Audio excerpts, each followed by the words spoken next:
No Saber Direito desta semana tem Direito Penal. O curso vai abordar a investigação criminal e o inquérito policial, além da principiologia, as espécies e condições da ação penal. As aulas são com o professor Alexandre Zamboni.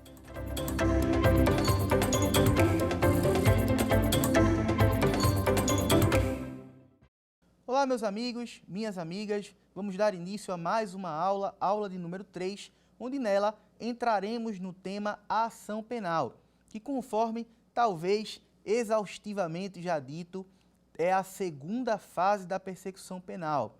Eu falei para vocês em momentos anteriores, nas duas aulas anteriores, que a persecução penal é composta de duas fases. A primeira fase é a fase investigatória. A gente conversou sobre ela nas aulas 1 e 2. Agora, a partir da 3, vamos falar sobre a fase judicial da persecução penal, que nada mais é do que a fase de ação penal. Nesta fase, aquela pessoa que um dia foi investigada ou indiciada na fase de investigação, agora ela já passa a ter uma outra nomenclatura. Ela já passa a ser chamada de acusado ou acusada, ou de réu ou ré, porque agora nós temos um procedimento judicial, nós temos um processo criminal e isso muda muita coisa. A começar pelo fato de que, conforme conversamos, na fase do inquérito policial não existe obrigatoriedade de respeito, como regra, a contraditório e ampla defesa. Tem exceção? Tem exceção, por isso falo como regra. Mas no processo criminal, não tem conversa. No processo criminal, tem que respeitar a contraditória e ampla defesa, sob pena de ocorrer a nulidade do processo. Então, já vi acontecer na prática. O processo já está lá na frente, já está quase para o juiz sentenciar, dar fim àquela fase primária, aquela primeira fase do processo judicial. Porém, se constata que, lá no início, houve uma nulidade absoluta. Nulidade absoluta não é o tema da aula, mas as nulidades absolutas são vícios processuais tão graves que anulam todo o processo a partir da ocorrência dela e, inclusive, elas não se sujeitam à preclusão temporal, o que significa dizer que elas podem ser arguídas a qualquer momento. Então, quando um contraditório, uma ampla defesa, sofre desrespeito, a ocorrência de nulidade decorrente desse desrespeito é praticamente certa. Se for ela constatada, aquilo vai trazer sérias consequências para o processo. A gente tem, na história do Poder Judiciário brasileiro, diversos processos que foram anulados. Por desrespeito a quê? Por desrespeito a regras que devem ser observadas no processo judicial. Contraditório e ampla defesa são duas dessas regras, mas nós temos várias outras. Competência em razão de matéria, competência ratione persone, em razão de função, são regras também que precisam ser respeitadas sob pena de, caso sejam elas desrespeitadas, isso leve à nulidade do processo. Então, às vezes, nós temos um processo que está, por exemplo, em segunda instância já, mas se constata que houve alguma nulidade absoluta quando o processo ainda estava lá na primeira instância. E como as nulidades absolutas não se sujeitam à preclusão temporal, quando barra-si identificadas, elas levam à nulidade do processo.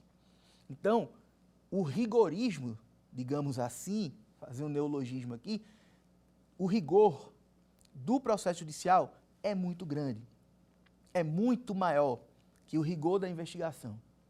Então, se o Estado precisa tomar cuidado quando procede a uma investigação, esse cuidado é redobrado quando se trata de seara judicial. Então, às vezes, às vezes, você tem certeza da existência do crime, certeza quanto à culpa do acusado, mas houve uma nulidade absoluta. Houve um desrespeito lá atrás, há um contraditório que deveria ter havido e não houve. Há uma ampla defesa que deveria ter sido respeitada e não foi. Alguma regra de competência que leva o seu desrespeito a uma nulidade absoluta. Aí aquilo tudo vai, como se diz no popular, por água abaixo. Então o cuidado na fase judicial é muito grande. Bom, então vamos começar aqui com o conceito de ação penal. Veja, que nós acabamos de entrar na fase judicial da persecução penal, isso aí você já sabe, já cansei de repetir aqui. Mas o que se fala o que se entende, melhor dizendo, por ação penal? Veja, a ação penal, cuidado, não é sinônimo de processo criminal. A ação penal é o direito / dever que o Estado possui para que haja um processo criminal contra alguém. Por isso se diz que a ação penal é um direito. A ação penal não é um processo. Não se fala, não se associa, não se deve associar a ação penal a processo. Se deve associar a ação penal a direito. Então, quando um crime acontece, nasce para o Estado o direito de ação penal. Quando ocorre a investigação consegue os elementos necessários para uma responsabilização criminal, esses elementos são fornecidos ao Ministério Público, em caso de ação pública, aí o Ministério Público tem o direito de ação penal. Agora veja, não é porque existe o direito de ação penal que necessariamente vai existir o processo criminal. Cuidado com isso. Por quê? Porque nós temos situações, notadamente, por exemplo, com a entrada em vigor do pacote anticrime, a gente passou a ter no artigo 28A do Código de Processo Penal um instituto chamado de Acordo de Não Persecução Penal, o ANPP. Nos casos do ANPP, em havendo esse acordo, o que é que vai ocorrer?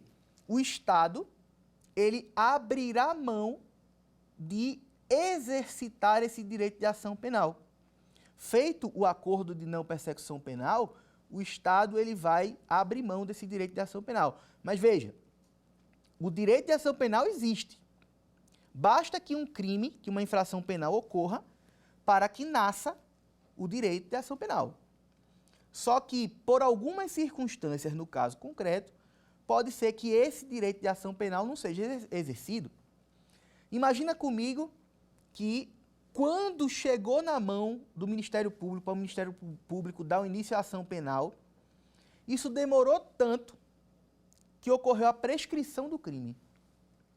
Veja, o direito de ação penal existiu, mas como já houve prescrição, esse direito não vai poder ser exercido, certo? Então é muito cuidado nesse ponto que vocês precisam prestar atenção.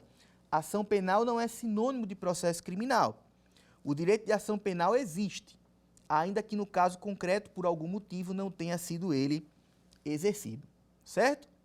E quem é que possui esse direito de ação penal? Porque acho que é até um vício do professor que, no mais das vezes, está acostumado a falar é o Ministério Público que possui o direito de ação penal, é o Estado que possui o direito de ação penal. Mas, quando se fala em possuidor do direito de ação penal, quais são os cuidados que precisamos ter aqui? Primeiro, precisamos saber que quando se fala em ação penal, existem dois tipos de ação penal. Então, esse é o nosso ponto de partida aqui. Existem dois tipos de ação penal. Quais são os tipos?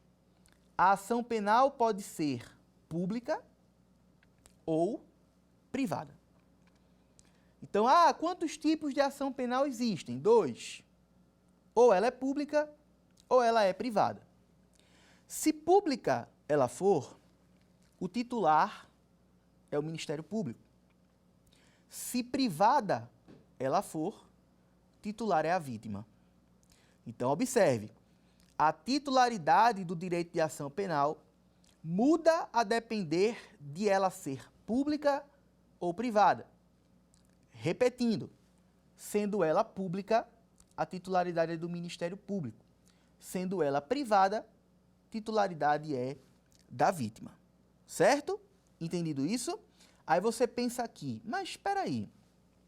Então isso significa dizer que em determinados crimes a ação penal vai depender de a vítima ela mesma processar o possível criminoso? Exatamente. Nesse ponto, é importante que eu estabeleça com vocês o seguinte raciocínio. Veja, partindo da premissa que nós já passamos a saber que existe dois tipos de ação penal pública e ação penal privada, você pode se perguntar, e quando é que eu sei qual é qual? Quem diz qual é a ação penal de determinado crime é o Código Penal. Então veja que a gente estuda a ação penal na disciplina de Direito Processual Penal, isso é normal. Porém, quem diz qual é a ação penal de cada crime é o Código Penal. Então o Código Penal, lá no artigo 100, nos diz que se a lei nada disser quanto à ação penal de um crime, é porque a ação penal ali é pública incondicionada. Agora, se a lei disser que aquele crime somente se procede mediante representação, então é porque a ação penal ali é pública condicionada à representação. Se disser a lei que aquele crime somente se procede mediante queixa, é porque a ação penal naquele crime é ação penal privada, certo? Então, olha só, quando em crime de ação pública o Ministério Público quer processar alguém, ele vai oferecer uma peça chamada denúncia. Já quando a pessoa é vítima de crime de ação penal privada e quer processar o possível criminoso / criminosa, aí a vítima precisa oferecer uma peça chamada queixa-crime, tá? Queixa, crime. Observe que esse vocábulo queixa, ele é muito usado coloquialmente. Quando você quer comunicar à polícia que foi vítima de um crime, é muito comum que a gente escute as pessoas falarem: ah, eu vou prestar uma queixa na delegacia. Ou até mesmo, é uma expressão coloquial mais antiga, mas eu vou dar parte. Né? Não sei se você já escutou alguém falar assim: ah, eu vou dar parte na polícia. Né? Ah, eu vou dar parte, vou prestar uma queixa. Gente, não existe dar parte, não existe prestar queixa. Quando você vai dar parte ou vai prestar queixa, o que você está fazendo é uma notícia-crime. Você está comunicando à polícia que um crime aconteceu. Queixa, juridicamente falando, é o nome da peça inicial da ação penal privada. Sabe quando você estuda lá no Código de Processo Civil aquela denominada petição inicial, que é o primeiro ato do processo, né, a peça que inaugura o processo? Bom, no processo penal a gente tem petição inicial, só que não com esse nome. A petição inicial no processo penal, no caso de ação pública, é denúncia. No caso de ação privada, é queixa-crime. E aí, observe o seguinte, tá? Veja bem, nos casos de ação pública, o dono da ação, sendo o Ministério Público, competirá a ele, então, decidir sobre o oferecimento ou não de denúncia. Agora, conforme a gente vai estudar mais para frente, essa decisão do Ministério Público em oferecer ou não denúncia, isso não é uma decisão discricionária, tá? Se o Ministério Público, verificando no caso concreto que existem elementos necessários para o oferecimento da denúncia, o Ministério Público é obrigado a oferecê-la. Não existe juízo de conveniência e oportunidade quanto ao oferecimento de denúncia. Não existe isso. O que existe é, por parte do órgão do Ministério Público, uma análise jurídica, estritamente jurídica, no sentido de eu tenho os elementos necessários para propor a ação penal? Tenho, então eu vou propor. Ah, não tenho, então eu não vou propor porque eu não tenho os elementos e não porque eu não quero. Então não existe discricionariedade por parte do Ministério Público no que tange ao oferecimento de denúncia com relação a uma análise de conveniência e oportunidade. A análise é meramente jurídica. Eu tenho os elementos? Tenho. Então, eu devo propor a ação penal. Ah, eu não tenho, então eu não vou propor por causa disso, porque eu não tenho. E, inclusive, se eu não tenho, o que é que eu posso fazer para ter? Eu estou precisando de alguma diligência? Então, requisito essa diligência à polícia, para a polícia proceder às diligências que eu, Ministério Público, entendo necessárias para que, então, eu forme o meu juízo de valor quanto ao oferecimento ou não de denúncia. Porque, quando o Ministério Público recebe os elementos de informação, ele, analisando que é caso de oferecer denúncia, ele oferece a denúncia. Se ele não tem certeza quanto a oferecer denúncia ou quanto a arquivar a investigação, ele faz o quê? Requisita diligências que deverão ser cumpridas pela polícia. Tranquilo. Agora, se ele tem certeza que não é caso de oferecer denúncia e nem precisa pedir mais diligências, ele faz o quê? Com o advento do pacote anticrime, ele arquiva, Ministério Público, arquiva o inquérito policial. Porque conforme vimos na nossa aula anterior, essa competência, digamos assim, para arquivamento do inquérito era do Poder Judiciário a requerimento do Ministério Público. Com o novo artigo 28 do CPP, passou a ser, portanto, uma atribuição tão somente do Ministério Público, ele mesmo procede ao arquivamento, certo? Agora, vamos lá. Como dito, alhures, nós temos não só a ação pública no ordenamento, temos também a ação privada. E nela, a titularidade é da vítima, que oferece queixa-crime se quiser ver processada a pessoa que contra ela praticou o crime de ação privada. Bom, e o que é que a vítima precisa fazer para então oferecer essa queixa-crime? Olha, para que se fale em juízo, precisa haver o que se chama de capacidade postulatória. O Ministério Público, obviamente, possui. A vítima possui? Depende. Se a vítima for advogada, ela, na condição de advogada, tem capacidade postulatória. Então, nesse caso, ela pode, ela mesma, oferecer a queixa-crime e fazer o que se chama, popularmente, de advogar em causa própria. Agora, vamos imaginar que você foi vítima de um crime de ação privada, mas você não é advogado. Você vai precisar de um advogado para oferecer a queixa-crime? Vai. Se não tiver advogado, você vai procurar a Defensoria Pública. Mas alguém com capacidade postulatória, leia-se, algum advogado, algum defensor público, vai precisar oferecer aquela queixa-crime em seu nome. Então, se você é vítima de crime de ação privada, não adianta chegar lá no Poder Judiciário achando que se você narrar o fato, a ação penal privada está proposta. Não. Você precisa de um advogado ou defensor público que ofereça aquela queixa-crime em seu nome.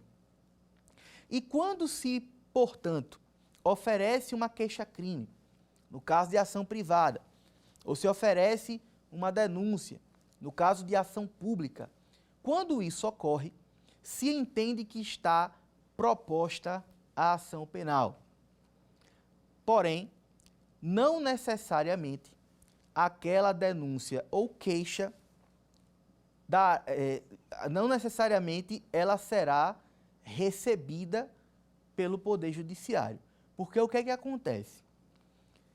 Eu ofereci denúncia, Ministério Público, ofereci denúncia, então eu propus a ação penal. Olha o verbo, eu propus. Propus, lembra o quê? Proposta. Estou propondo a ação penal. Se eu, vítima, contratei advogado e através dele ofereci queixa-crime, eu estou propondo a ação penal privada. Eu estou fazendo uma proposta para que haja ação penal privada. Agora, essa proposta pode vir a ser aceita ou não pelo Poder Judiciário. Quando o Ministério Público oferece a denúncia, o juiz, ele oferece perante o juiz, perante o Poder Judiciário. Aí o Poder Judiciário vai analisar se é caso de aquela denúncia ser recebida ou não. O mesmo se dá com a queixa-crime. Pode ser que a queixa-crime, no entender do Poder Judiciário, não deva ser recebida. É possível? É possível. Assim como com a denúncia. Então, ofereceu a queixa-crime perante o juiz vai o quê? Analisar se é caso de recebimento ou não daquela queixa-crime. Agora veja, é óbvio, até por se tratar de pronunciamento do Poder Judiciário, se o Poder Judiciário se negar a receber aquela denúncia ou queixa, você pode apresentar um recurso. Se você entendia que era caso de o juiz receber a denúncia ou queixa e ele não recebeu, você pode recorrer dessa decisão que não recebeu a acusação, denúncia ou queixa. Esse recurso, via de regra, é o recurso em sentido estrito. Entretanto, se essa rejeição de acusação se der no âmbito dos juizados especiais criminais, neste caso, o recurso cabível é o de apelação nos termos do artigo 82 da Lei 9.099/95. Então, olha só, oferecida a denúncia ou queixa, está sendo feita proposta de ação penal. Proposta esta que não temos garantia que será aceita ou não pelo juiz. Não sendo aceita, acabei de dizer, você pode recorrer. Regra, recurso interdistrito. Se for enjuizado, apelação. Agora, se o juiz receber, bom, o juiz recebendo, então agora a gente tem mais do que uma proposta de ação penal. Se você propôs a ação penal e o juiz aceitou a proposta, agora nós temos o quê? Um processo criminal devidamente instaurado. Daí você pode se perguntar, essa decisão do juiz sobre receber ou não uma denúncia, sobre receber ou não uma queixa, é uma decisão que é lastreada em quê? É discricionária? É vinculada? O juiz faz alguma análise de conveniência e oportunidade? Bom, a decisão sobre recebimento ou não da queixa-crime ou da denúncia é uma decisão vinculada. Vinculada a quê? Adivinha, gente? Vinculada à lei.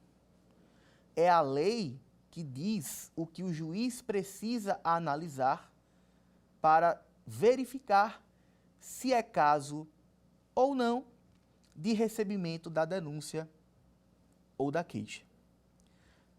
Ok, Alexandre, mas e aí? Como é que eu sei o que o juiz precisa analisar para receber ou não a denúncia ou queixa? Porque assim, gente, pensa comigo. Você, digamos, tá? Hipótese, você não é juiz.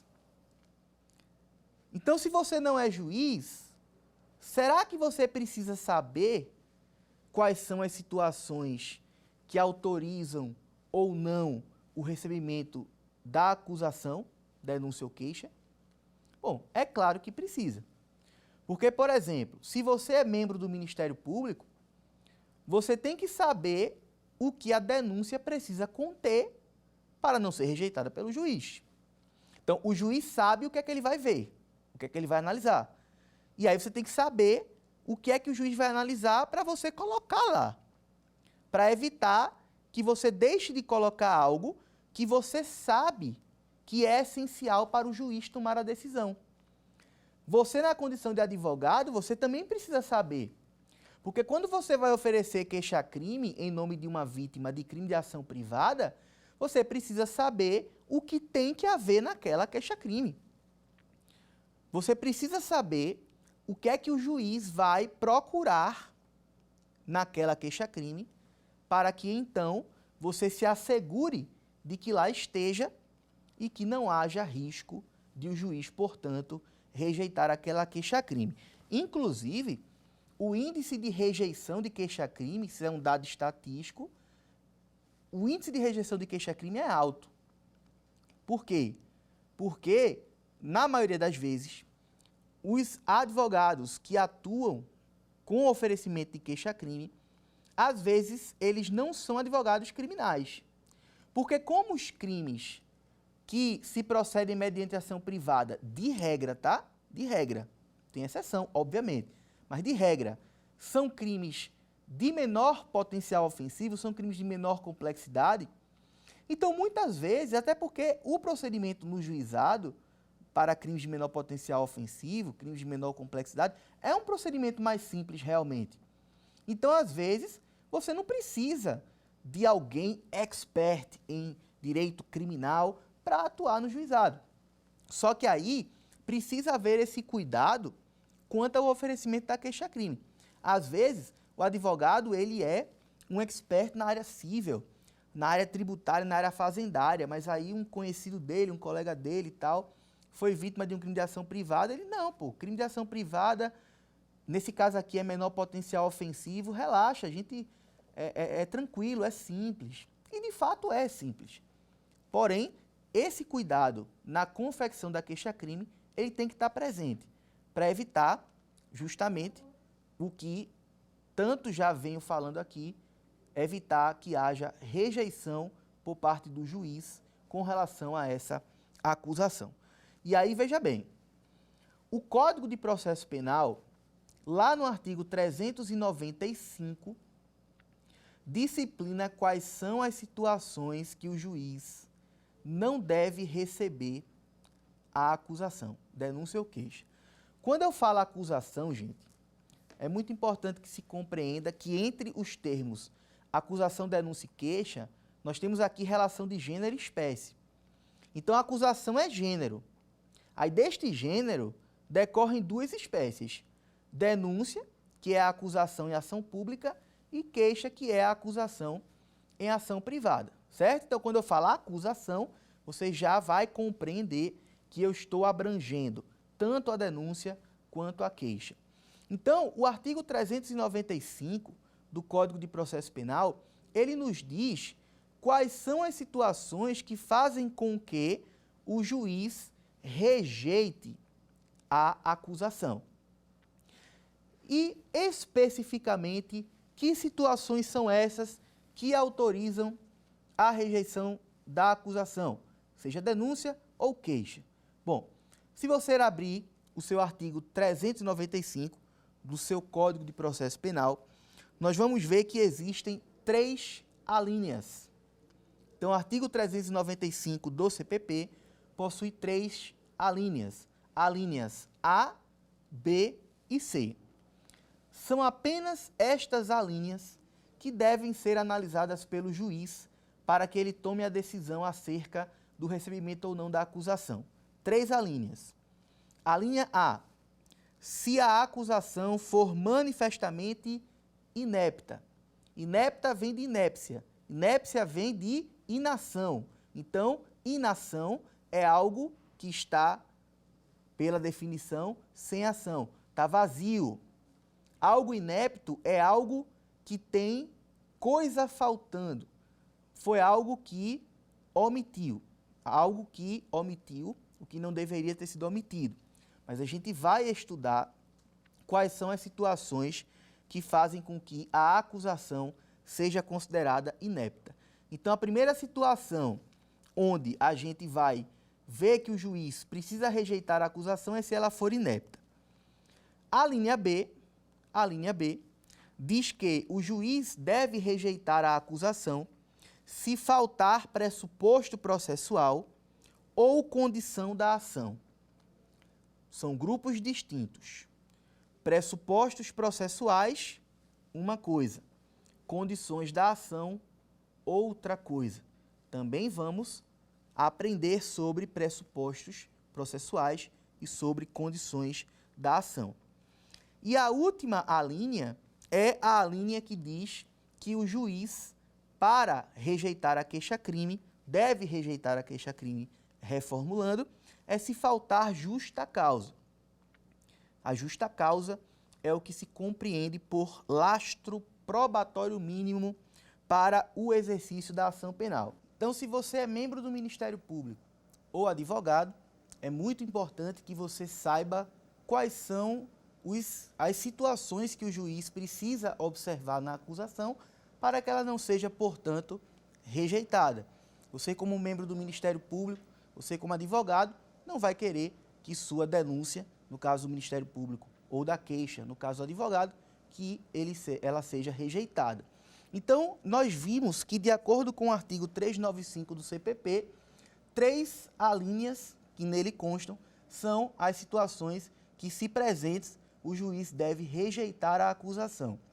Vamos falar sobre a primeira dessas alíneas, que é a linha A. Ela diz que o juiz deve rejeitar a acusação se verificar que ela é inepta. E o que se entende por inépcia da inicial? Existe um artigo no Código de Processo Penal, que é o artigo 41. Esse artigo é o artigo responsável por nos dizer o que é que precisa haver numa acusação, numa inicial acusatória, para que não seja ela considerada inepta. Então, se faltar qualquer das situações exigidas pelo artigo 41, a inicial será considerada inepta e será, portanto, rejeitada pelo juiz, certo? Então, olha só, aqui, de acordo com o artigo 41, a inicial acusatória precisa, em primeiro lugar, conter a exposição do fato criminoso com todas as suas circunstâncias. O que significa isso? No processo penal, o réu, ele se defende dos fatos. Então, mais importante até do que haver a tipificação correta na acusação, muito mais importante do que isso, é que o fato esteja narrado adequadamente. Que o fato criminoso que se pretende imputar ao réu esteja detalhadamente descrito. Onde foi, que horas foi, qual foi, por que foi, contra quem foi, etc.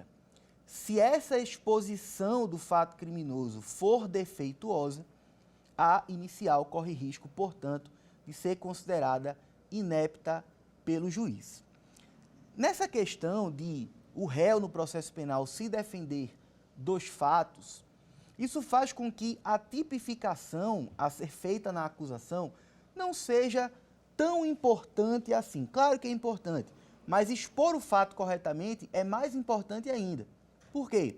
Porque no processo penal, se o juiz discorda da tipificação realizada pela acusação, ele tem momento para se pronunciar e corrigir essa tipificação, se for o caso, que é quando ele for prolatar a sentença, fazendo uso de um instituto denominado emendatio libelli. Libelli, acusação. Emendatio, emenda. Emenda a acusação. Tá? Outra coisa que precisa estar presente na inicial acusatória, para que ela não corra o risco de ser inepta, é a qualificação do acusado, desde que seja possível. Se não for possível a qualificação do acusado, pelo menos quem está acusando precisa fornecer elementos que sirvam para identificação do réu. Isso é um ponto interessante, porque poucas pessoas sabem que é possível uma acusação criminal sem que tenhamos a qualificação completa do réu. Por exemplo, o Ministério Público não tem o nome completo do réu. O Ministério Público não tem a data de nascimento do réu. O Ministério Público não tem a filiação, filho de quem. Porém, o Ministério Público tem elementos que podem ser fornecidos para que seja possível a identificação daquele réu. Claro que o ideal é que quando uma acusação é oferecida, o ideal é que ela esteja com a qualificação completa do réu. Seu nome completo, número de RG, CPF, nome de pai, nome de mãe, data de nascimento e etc. Mas há casos em que isso não é possível. E atento a esta possibilidade, o Código de Processo Penal permite que uma acusação seja feita sem que a qualificação do réu esteja completa. Mas aí tem que fornecer elementos. Então o sujeito é baixinho, o sujeito tem mais ou menos 1,80 m, é mais alto, 1,90 m, ele tem uma tatuagem do desenho tal na perna direita ou nas costas, o cabelo é loiro, é preto, é castanho, os olhos são verdes, são azuis, enfim. O que o Ministério Público ou a vítima, no caso de ação privada, tiver de elementos para ajudar na identificação do réu, esses elementos, então, precisam ser fornecidos caso, repito, não tenha sido possível a completa e correta qualificação do réu, certo? Outro ponto muito importante é com relação à classificação do crime. Veja, eu falei agora há pouco que no processo penal o réu se defende dos fatos. Por isso que é tão importante que os fatos estejam detalhadamente descritos. Ocorre muito mesmo, mais do que você imagina, erros de tipificação na acusação. Então acontece muito de, por exemplo, haver uma denúncia por crime de estelionato, quando na verdade o crime seria furto qualificado pela fraude. Nós temos situações onde a vítima processa alguém por crime de calúnia, quando na verdade seria crime de injúria. Então, esses erros na capitulação do crime são muito comuns. Mas veja, como falei antes, eles não têm tanta importância se formos comparar com a necessidade de exposição correta do fato, porque o juiz, quando por ocasião da sentença, vai poder fazer o seu juízo de valor, prolatar a sua sentença condenatória, colocando nela a tipificação que ele entende adequada. Observe então que o juiz ele não se vincula à tipificação da acusação. Quando é na hora de ele condenar, se for o caso de condenar, ele tem total liberdade para condenar pelo tipo penal que ele entender ser o mais adequado àquele caso concreto. Agora, a classificação do crime, segundo o artigo 41, precisa ter. Não necessariamente será correta, mas tem que ter alguma. Então, se eu estou narrando, a acusação, estou narrando um fato, ao final, eu tenho que dizer que aqueles fatos, no entender da acusação, se adequam ao tipo penal X, Y ou Z. Ainda que ao final do processo essa tipificação mude, mas tem que ter alguma. Tem que ter alguma tipificação, certo? E outro ponto importante com relação à necessidade de observância ao artigo 41 do Código de Processo Penal, que traz, repetindo, os requisitos para que não seja considerada a acusação inepta, é o rol de testemunhas. Só que aqui você precisa prestar muita atenção no seguinte: a própria lei fala, rol de testemunhas, vírgula, quando necessário. E essa ressalva de quando necessário, ela é muito importante. Pelo simples motivo de que nem sempre nós vamos precisar de testemunhas para provar o que queremos provar na esfera criminal. Agora, é claro, indubitavelmente, eu jamais poderia falar diferente. No processo penal, a prova, quase que 100% das vezes, é prova testemunhal. O processo penal é bem diferente do processo civil neste ponto. No processo civil, a gente tem uma predominância de prova documental. A regra no processo civil é que a produção de prova seja mais documental do que testemunhal, no processo civil. Já no processo penal, a gente tem uma inversão dessa regra de preferência, digamos assim. No processo penal, prioritariamente, a prova é testemunhal e só excepcionalmente ela é documental. Por isso que, assim, gente, é raro a gente ter um processo criminal sem ouvida, sem oitiva de testemunhas. É raro, mas é possível. E por ser possível, o CPP colocou essa ressalva.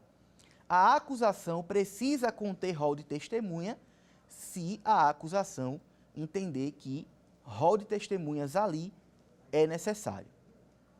Então, preste atenção no seguinte. Vamos imaginar que você é vítima de um crime contra a honra. Uma calúnia, uma difamação ou uma injúria, ou todos eles. E aí você tem documentalmente a prova dessa infração penal. E você também tem documentalmente a prova de quem praticou essa infração penal contra você. Quando você for oferecer a queixa-crime, haja vista que os crimes contra a honra, ordinariamente, são de ação penal privada, quando você for oferecer essa queixa-crime, você, neste meu exemplo, não precisará arrolar testemunhas, porque tudo que você quer provar ao juiz, você já tem. Mas, repito, essa não é a regra. A regra, como já dito, é que para que se prove algo na esfera criminal, seja necessário a oitiva de testemunhas. Mas é importante aqui saber isso. Se for caso de a acusação precisar provar algo sem depender de testemunha, ela não precisa colocar rol de testemunha na acusação e ela não será rejeitada por isso. E essa questão, gente, de arrolar testemunhas na ação penal, ela é importante porque há preclusão com relação a esse momento. O momento de a acusação arrolar suas testemunhas é quando ela oferece a acusação. Uma denúncia numa ação pública ou uma queixa-crime numa ação privada. Se passar esse momento, ela já não pode mais arrolar testemunha. Então, essa análise ela é muito importante de ser feita corretamente, porque se você oferecer a acusação sem arrolar testemunha, você não vai poder arrolar depois. Você vai dizer, mas era para eu ter arrolado, eu preciso. Aí, paciência, vai ter havido a preclusão do direito de arrolar testemunhas, certo? Veja bem, como vimos, o artigo 395 do Código de Processo Penal diz que a primeira coisa que o juiz vai analisar na acusação para ver se rejeita ou se recebe é se ela é inepta. E para que ela não seja inepta, nós precisamos respeitar o que nos preconiza o artigo 41, que foi sobre ele que a gente conversou agora. Mas o artigo 395 do CPP, ele fala mais do que sobre inépcia da acusação. Ele fala também que precisa haver na acusação a demonstração dos pressupostos processuais. Daí você pode pensar, o que é que eu vou entender por pressupostos processuais? Simples, é uma tríade. Pressupostos processuais, ou seja, os pressupostos que precisam existir para que exista o processo, são juiz, partes e demanda. Bom, juiz é o órgão do Estado responsável pelo julgamento em determinado processo. A demanda é justamente a lide. O que é que você quer no processo criminal? Ordinariamente, quando se processa alguém criminalmente, você quer a condenação daquela pessoa. Isso é a demanda. E partes no processo penal são as pessoas que acusam e que defendem. É muito importante pontuar aqui que o juiz, ele não é parte processual. O juiz é sujeito processual. Parte é quem acusa e quem é acusado. Parte em processo criminal é quem tem pretensão. Qual é a pretensão da parte acusatória? Acusar. Qual é a pretensão da parte que é acusada? É se defender. Então, no processo penal, nós temos que o juiz é sujeito do processo, o principal, um dos principais inclusive, mas ele não é parte. Parte é aqui, lado esquerdo, quem acusa, e lado direito aqui, quem é acusado. Então, estes são os pressupostos processuais. Só que, além de demonstração dos pressupostos processuais, nós precisamos também demonstrar que estão presentes as condições da ação. E as condições da ação, segundo a doutrina, são possibilidade jurídica do pedido, interesse de agir e legitimidade das partes. Você precisa, portanto, demonstrar ao juiz que o pedido que você fará na sua acusação é um pedido juridicamente possível. Você também precisa mostrar ao juiz que existe uma utilidade naquele processo. E também precisa demonstrar ao juiz que as partes, acusação e defesa, são legítimas. Bom, quando se fala em possibilidade jurídica do pedido, convenhamos, nem sempre você vai fazer um pedido que é juridicamente possível de ser aceito. Alguns professores, colegas meus de processo civil, inclusive, quando vão falar sobre possibilidade jurídica do pedido, eles costumam usar o seguinte exemplo. Imagina que havia um casamento entre um homem e uma mulher, e aí vamos imaginar que a mulher se separou do homem, não quer mais estar casada com aquele homem. Aí o homem, inconformado com aquela separação, entra com um processo na justiça pedindo para que o juiz determine que a mulher dele volte para ele, né? Observe, gente, que isso é um pedido que o juiz nem mesmo consideraria se debruçar sobre. O juiz, de cara, iria dizer: esse pedido é juridicamente impossível. Não existe nenhuma norma no ordenamento que me permita dizer que a sua ex-mulher volte a ser a sua mulher, que a sua ex-esposa volte a ser a sua esposa. Esse pedido é juridicamente impossível. E quando o pedido é juridicamente impossível, o juiz rejeita a inicial. No processo criminal, eu posso colocar como exemplo a situação onde você quer acusar criminalmente alguém por um fato que não é criminoso. Porque muitas vezes os fatos ao qual somos submetidos, existem fatos que são indesejados, que são repugnantes, que são abjetos, que são vis, que são desprezíveis, antissociais ou imorais, mas que não são criminosos. Então, por exemplo, no Brasil, se um genitor pratica ato sexual com o seu filho, em esse ato sexual sendo consentido, e ambos sendo maiores de idade, por exemplo, a gente tem o que se chama lá fora, em outros países, de incesto. E a prática do incesto é criminosa em vários países. Posso citar dois como exemplo, pelo menos que eu tenha conhecimento: Áustria e México. No Brasil, o incesto só é criminoso se a relação for não consentida, porque aí teríamos caso de quê? De estupro. Então, no Brasil, se a relação incestuosa não for sem consentimento, o que caracterizaria estupro, o incesto no Brasil até pelo menos a data dessa gravação, o incesto, quando há consentimento, não é um fato criminoso. Então, não teríamos como acusar criminalmente alguém pela prática de incesto, em tendo havido consentimento dos envolvidos, porque não existe crime pelo qual a gente possa acusar nesse exemplo.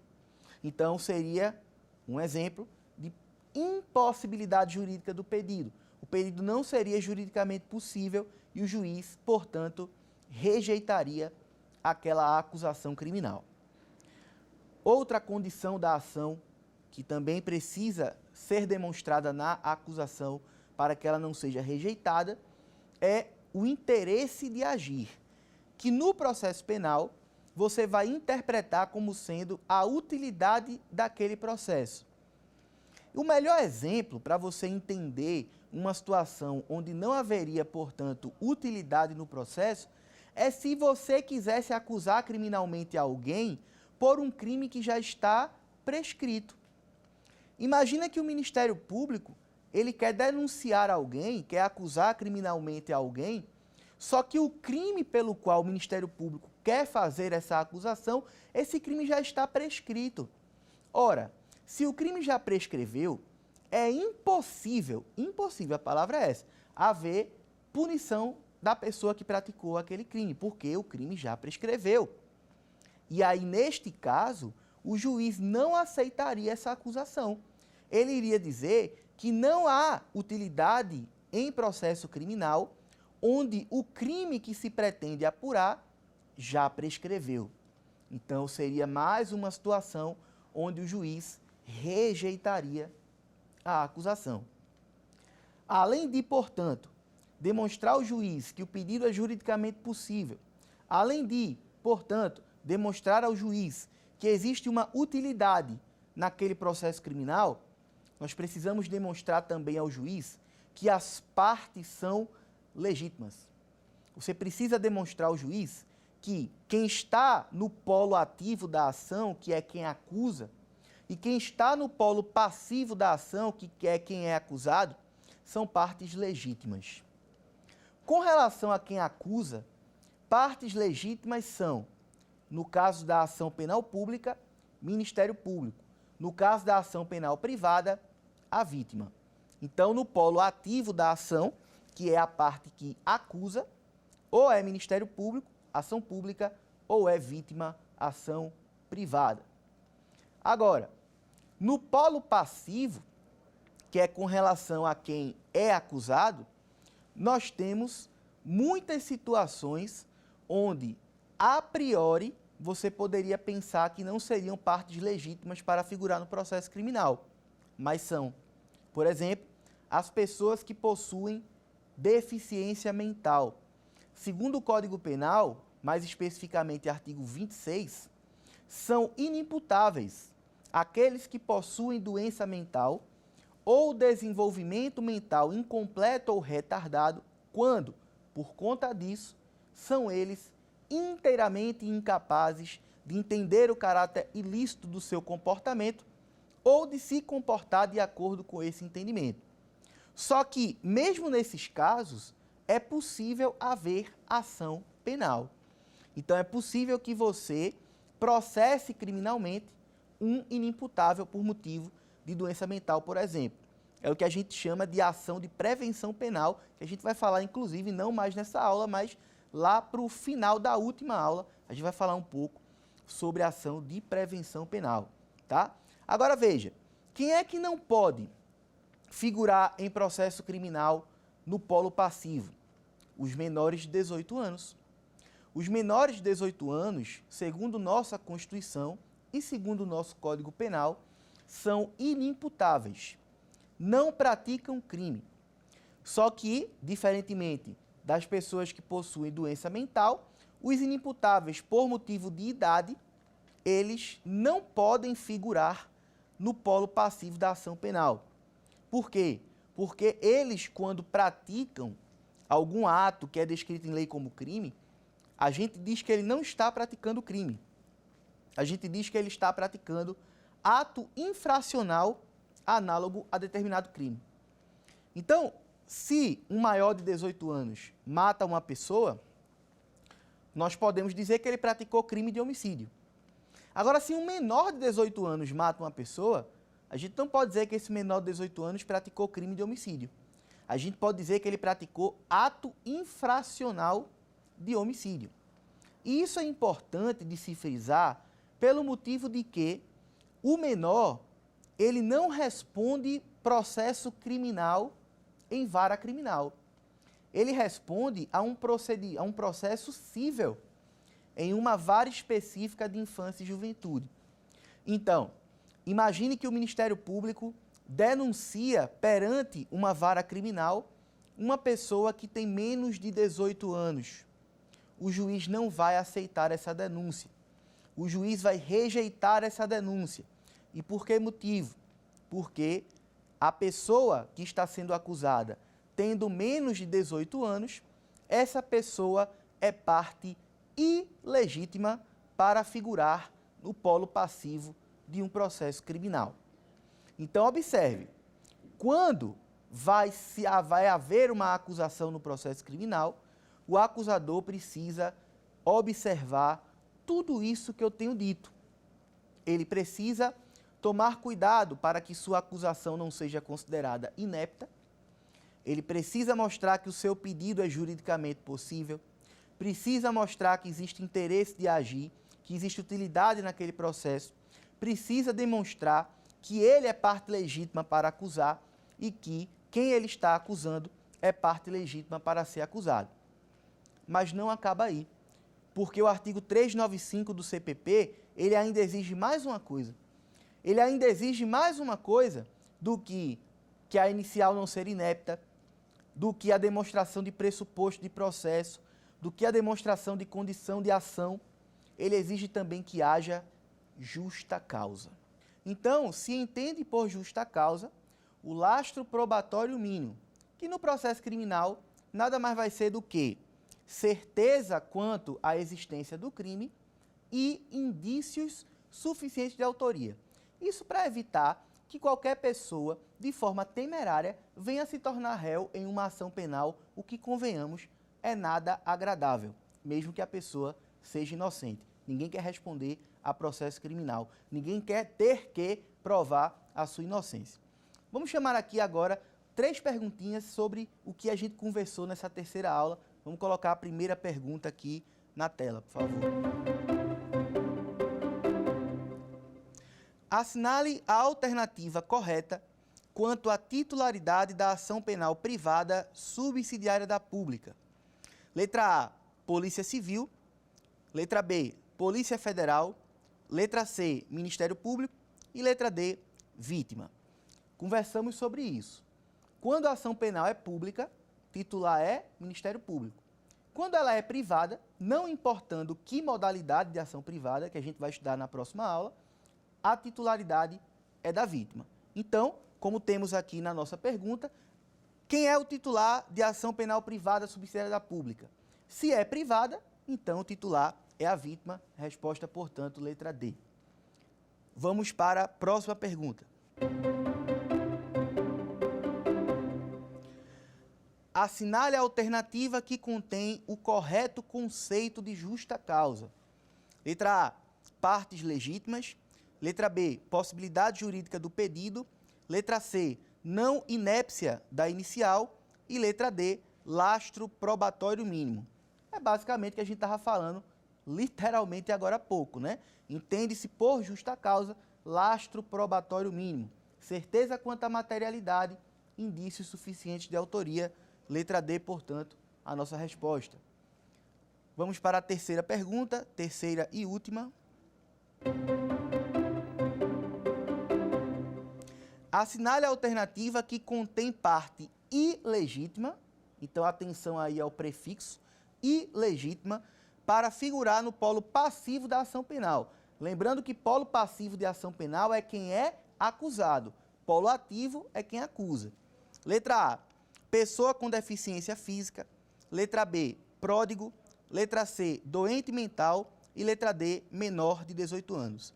Veja, não existe nenhum óbice para que seja acusado em um processo criminal pessoa com deficiência física, pródigo ou doente mental na linguagem do Código Penal. Quem das alternativas não pode figurar no polo passivo da ação, não pode ser, portanto, acusado criminalmente, é o menor de 18 anos, por força do artigo 27 do Código Penal. Resposta, portanto, letra D. Bom, então, terminamos aqui a nossa terceira aula. Começamos a conversar sobre ação penal. As próximas 2 aulas ainda são dentro de ação penal, tá bom? Muito obrigado e até lá. Quer dar alguma sugestão de tema para os cursos do Saber Direito? Então mande um e-mail para a gente, saberdireito@stf.jus.br, ou entre em contato pelo WhatsApp. O número é esse que aparece na sua tela. Você também pode estudar pela internet. Acesse nosso site tvjustiça.jus.br ou pode rever as aulas no canal do YouTube TV Justiça Oficial.